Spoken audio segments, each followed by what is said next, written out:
খুব শীঘ্রই উদ্বোধন হতে যাচ্ছে জামালগঞ্জের ভ্রমণ বিলাস পার্ক। আসসালামু আলাইকুম। এই মুহূর্তে আমি আছি রাজাপুরের ভ্রমণ বিলাস পার্কে। আপনারা দেখতেই পারতেছেন কত সুন্দর করে সাজানো এই রাজাপুরের ভ্রমণ বিলাস পার্ক। তবে এই ভ্রমণ বিলাস পার্কের কাজ এখনো শেষ হয় নাই।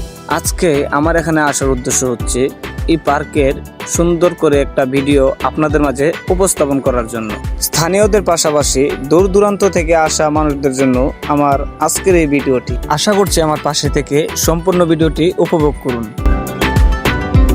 সুনামগঞ্জের জামালগঞ্জ উপজেলার বেহিলি ইউনিয়নের রাজাপুর এলাকায় প্রকৃতিপ্রেমী ও ভ্রমণ করা মানুষদের জন্য নতুন আকর্ষণ হিসেবে উদ্বোধন করা হতে যাচ্ছে ভ্রমণ বিলাসী পার্ক।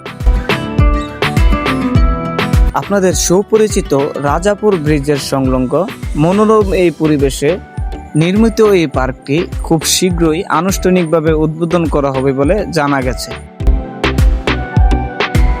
সবুজ প্রকৃতি ও খোলা মনোরম পরিবেশে নির্মিত এই পার্কটি স্থানীয়দের পাশাপাশি দেশের বিভিন্ন দূর দূরান্ত থেকে আসা দর্শনার্থীদের জন্য একটি নতুন বিনোদন কেন্দ্র হিসেবে বলে আশা করা যাচ্ছে। ইতিমধ্যেই সামাজিক যোগাযোগের মাধ্যমে পার্কটির ছবি ও ভিডিও ছড়িয়ে পড়ায় মানুষের আগ্রহ বাড়ছে।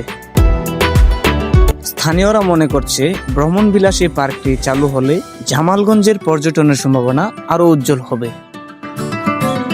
স্থানীয়দের মাধ্যমে জানা গেছে আগামী শুক্রবারে এই পার্কটি উদ্বোধন হবে বলে আশা করছে। এই পার্কের পাশাপাশি আর বিভিন্ন রকমের সুযোগ সুবিধা পাওয়া যাবে বলে আশা করা যায়। আমার এই ভিডিওর মাধ্যমে স্থানীয় এবং দূর দূরান্ত থেকে আসা দর্শনার্থীদের এই ভ্রমণ বিলাস পার্কে আসার আমন্ত্রণ জানিয়ে আমার এই আজকের ভিডিওটি শেষ করছি।